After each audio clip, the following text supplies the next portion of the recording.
Welcome to the Learning Pines YouTube. We hope this video helps.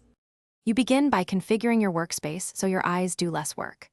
Move the monitor to sit 28 inches away with the top at or just below eye level. This reduces upward gaze and dry eyes. Once done, tilt the screen slightly to avoid reflections and seat yourself so knees are about 90 degrees and feet flat.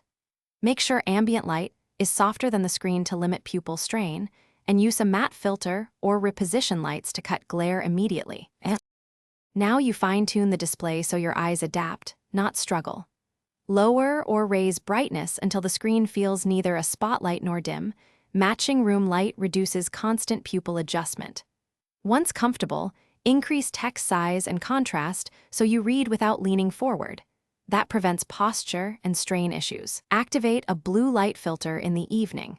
Set color temperature around 2700 to 3500 K to lessen circadian disruption, and switch to dark mode for extended low-light sessions. Finish by building simple habits that protect vision long-term. You should follow the 20-20-20 rule. Every 20 minutes look at least 20 feet away for 20 seconds to reset focus muscles. Make a conscious effort to blink to keep the ocular surface lubricated. Use artificial tears if your eyes feel dry. If you experience persistent pain, blurred vision, or headaches despite these steps, consult an eye specialist to rule out underlying issues and get personalized corrective measures. Thanks for watching. Consider subscribing if we helped you.